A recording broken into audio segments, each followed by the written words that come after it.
Uttaranchal TV 24 live. NH-33 स्थित एक hotel में all India minority social welfare front के केंद्रीय महासचिव बाबर खान ने प्रेस वार्ता कर निमडी प्रखंड के झिमड़ी गांव में हाल ही में हुई हिंसा की कड़ी निंदा की। उन्होंने प्रशासन की भूमिका पर गंभीर सवाल उठाते हुए कहा कि यदि समय रहते उचित कदम उठाए गए होते तो ऐसी हिंसक घटना घटित नहीं होती। बाबर खान ने कहा कि हिंसा के शिकार पीड़ित परिवारों को अब तक न्याय नहीं मिल पाया है, जिससे समुदाय में गहरा रोष व्याप्त है। उन्होंने प्रशासन से दोषियों के खिलाफ सख्त कार्रवाई करने, पीड़ितों को मुआवजा और सुरक्षा प्रदान करने की मांग की। उन्होंने स्पष्ट किया कि उनकी संस्था इस मुद्दे को लेकर संघर्ष करती रहेगी ताकि पीड़ितों को जल्द न्याय मिले और भविष्य में ऐसी घटनाओं की पुनरावृत्ति ना हो। प्रेस वार्ता में बाबर खान ने कहा कि यदि प्रशासन निष्पक्ष और सक्रिय भूमिका निभाए तो समाज में शांति और विश्वास बहाल हो सकता है। विगत दिनों जो निमडी थाना क्षेत्र के झिमरी गांव में जो घटना घटी है, उस घटना के संबंध में आज का ये संवाददाता सम्मेलन का आयोजन किया गया है। सबसे पहले तो मैं उस घटना की निंदा करता हूं और जिला प्रशासन से मैं ये मांग करता हूं कि जो व्यक्ति इस घटना को अंजाम दिया है उस पर कठोर कार्रवाई होनी चाहिए। साथ ही साथ जो वहाँ पर ही इस विषय को लेकर के दंगा भड़काने का काम किया है, उसके घर पर बुलडोजर चलना चाहिए। बुलडोजर योगी सरकार का जो फरमान है वो निश्चित रूप से अपराध पर अंकुश लगाएगा, दंगाइयों पर अंकुश लगाएगा। जिस तरह बाहर के लोग जाकर के ग्रामीण को उकसाने का काम किए हैं, उन पर कठोर कार्रवाई की आवश्यकता है। जैसा कि ग्रामीणों का जो कहना है कि जो बाहर से लोग आए, क्योंकि ये घटना 24 तारीख को 24 का है और घटना को अंजाम दिया गया 26 को, तो निश्चित रूप से पहले बस्तीवासियों को, ग्रामीणों को आक्रोशित किया गया, भड़काया गया, बरगलाया गया और एक समुदाय के खिलाफ में उन पर आक्रोश भरा गया। उसके बाद ये घटना को अंजाम देने वाले मुख्य जो लोग हैं, जिस पर जिला प्रशासन ने भी कार्रवाई किया है, सरायकेला खारसावां तरुण महातो जी हैं। उसके बाद वहाँ का ग्रामीण का कोई प्रधान है घासी महातो, उसके बाद में 36, उसके बाद में कई ऐसे प्रकार के लोग हैं, लंबोदर गोस्वामी, कल्पना महातो, पंकज महातो, कई गगराई समाज के लोग हैं, उसके बाद प्रमाणिक समाज के लोग हैं, जिनको प्रशासन ने चिन्हित किया है और उनके FIR में जो नाम आया है, मैं उस नाम के आलोक में आपके सामने ये कहना चाह रहा हूँ कि वैसे लोगों पर पुलिस कार्रवाई कब करेगी। जो अभियुक्त है वो निमडी थाना में घूम रहा है, प्रशासन के आगे पीछे हो रहा है, प्रशासन उसको गिरफ्तार क्यों नहीं कर रही है? क्योंकि जो लोग दोषी हैं वो काफ़ी प्रभावशाली हैं उस गाँव के। अगर उन लोगों को गिरफ्तार नहीं किया जाएगा तो वो लोग जाँच में प्रभाव डालेंगे, न्याय लोगों को नहीं मिलेगा। हम ये कहने चाहते हैं, आपके मीडिया के चैनल के माध्यम से हम जिला प्रशासन से ये मांग करेंगे कि जिला प्रशासन ने जो समय पर कार्य किया है, खासकर तिरुल्ली थाना को मैं बधाई दूंगा कि समय पर पहुंचकर भीड़ को जो नियंत्रण किया है वो काबिल तारीफ है। वरना तिरुल्ली पुलिस अगर वहाँ पर ही नहीं पहुँचती समय पर तो शायद वहाँ पर ही जो 300 साल से ये 5वीं पीढ़ी वहाँ रह रही है। जिस परिवार के सदस्य एक अभियुक्त है तस्लीम अंसारी, उसके परिवार वाले वहाँ जो रह रहे हैं वो 5वीं पीढ़ी है और वहाँ पे ये केवल 4 परिवार है। कुछ तो उनमें खूबियाँ होंगी, जो इतनी बड़ी आबादी पर वो 300 साल से रह रहा है और अचानक कौन सी ऐसी बला आ गई कि एक व्यक्ति के गलती पर पूरे समाज और उसके परिवार को सजा दिया गया। अंधाधुंध वहाँ फायरिंग हुई है, कई खोखा वहाँ से प्रशासन ने बरामद किया है। प्रशासन FIR में इस बात का उल्लेख क्यों नहीं किया कि जो प्रशासन भीड़ को नियंत्रण करने के लिए हवाई फायरिंग की, हवाई फायरिंग के जवाब में दंगाइयों ने भी फायरिंग की। प्रशासन इस बात का उल्लेख FIR में जो CO किए हैं वो क्यों नहीं उस पर लाए हैं? बचाने का प्रयास अगर अपराधियों को किया जाएगा तो निश्चित रूप से देश की एकता और अखंडता के लिए ये खतरा होगा। हम जिला प्रशासन से ये मांग करते हैं कि जो दोषी हैं और जो लोग पीड़ित हैं, उस पीड़ित परिवार का आवेदन आपको लेना होगा। कल जैसा कि हम लोगों को सूचना मिली है कि 2 वहाँ पर ही घर जले हैं, हम लोग आंखों देखा हाल आपको बता रहे हैं कि हम 28 तारीख को उस गांव झिमरी गांव में गए और पीड़ित परिवार को हमने खाद्य सामग्री, खाने पीने का सामान मुहैया कराया। उसके बाद उस परिवार के लोगों से मिला और घर के हालात को देखा। देखने के बाद यही है कि घर का जो जला हुआ स्थिति था काफ़ी दयनीय था। दुकानें जली हुई हैं, अब वहाँ दो मकान मालिक का घर जल गया, 2 का, 4 का दुकान जला। तो ये 6 लोग आवेदन करता हैं।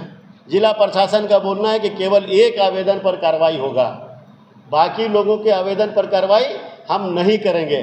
तो ये किस तरह का न्याय जिला प्रशासन देगी? एक हम पीड़ित हैं, सब कुछ हमारा लूट गया।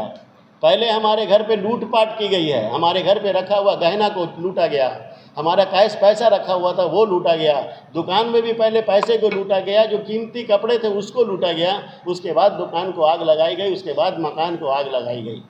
तो ये सारे चीज़ के बाद में आज जो वो पीड़ित परिवार का जो स्थिति है वो बिल्कुल ही दयनीय है। जब तक उसको हम लोग सहायता नहीं देंगे, खासकर मैं राज्य सरकार से और जिला प्रशासन से ये मांग करता हूँ कि उनको सहायता राशि भी चाहिए और सहायता सामग्री भी चाहिए, ताकि वो जीवन में अपना पालन पोषण कर सके।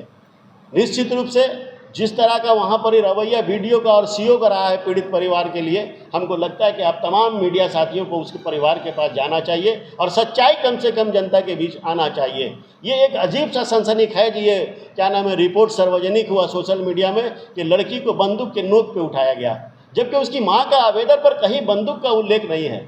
ये कौन साजिश करता लोग हैं जो इस तरह के माहौल को गर्म करके आपसी भाईचारा में एक दरार पैदा कर रहे हैं? किसके मोबाइल से ये चीज़ जारी हुआ है सोशल मीडिया में कि बंदूक की नोक पे लड़की का अपहरण? निश्चित रूप से ये निंदनीय है। इस तरह की अफवाह से जो एक प्रेम भाव के साथ ग्रामीणवासी वहाँ रहते थे, आज उन लोगों में एक नफरत का माहौल है। जिला प्रशासन वहाँ प्रयास कर रही है कि यहाँ पर शांति व्यवस्था बनी रहे, हमारा भी ये प्रयास है कि शांति व्यवस्था बनी रहे, लेकिन जब तक दोषियों को सज़ा नहीं दी जाएगी, हमको लगता है कि गाँव का जो चिंगारी है वो दूसरे जगह भी फैलेगा। तो फैलने से पहले इस पर रोक लगना चाहिए और प्रत्येक जो पीड़ित परिवार है, पीड़ित दुकानदार जिसकी दुकान जलाई गई है, उन दुकानदार का आवेदन लेकर के आप उस पर प्राथमिकी दर्ज करिए। जिनका घर जला है उनका आवेदन को लेकर के अभियुक्तों पर प्राथमिकी दर्ज करिए, ताकि उसको समय पर वो काम आ सके। सरकार को यदि मुआवजा देना होगा तो निश्चित रूप से आपके एफआईआर में जो चीज़ दर्शाया जाएगा उसके आलोक में सरकार मुआवजा का ऐलान करेगी, क्योंकि जब तक उनको मुआवजा और सहायता और हम सब मिल करके उनकी मदद नहीं करेंगे तो वो परिवार जीने के लिए बेबस हो जाएगा। तो यही हमारा ये मांग था आपके चैनल के माध्यम से कि आप सच्चाई को लाइए, और जो पीड़ित परिवार है जिला प्रशासन उसके आवेदन पर प्राथमिकी दर्ज करने में क्यों आनाकानी कर रही है? कौन ऐसे रसूखदार है जिससे प्रशासन डर रही है? ये चीज़ को सार्वजनिक करना है जिससे प्रशासन डर रही है, ये चीज़ को सार्वजनिक करना होगा। आप कोई आदमी मदद के लिए जा रहा है तो उनके ऊपर आप 144, 163 का मामला को दर्ज कर रहे हैं, आखिर कारण क्या है? बाबर खान गया कहाँ था पहले, ये चीज़ तो पता लगाइए। हमने कहाँ आम सभा किया है? हम नमाज पढ़ के मस्जिद से निकले हैं, उसके बाद हम सिंदूरपुर चले गए एक कार्यक्रम में, आप 163 का क्या नाम है हमारे ऊपर मामला दर्ज कर रहे हैं। तो इससे हम घबराने वाले नहीं हैं। हम न्याय के लिए अगर हमको फांसी में भी लटकना पड़े तो बाबर खान उसके लिए तैयार है, लेकिन हम न्याय दिलाएंगे, और जो लोग दोषी हैं उनको सज़ा दिलाने के लिए जो भी कुछ करना पड़े हमको लीगली तौर पर, हम संवैधानिक तरीके से उनसे लड़ेंगे और दोषियों को सज़ा दिलाने के लिए हम काम करेंगे।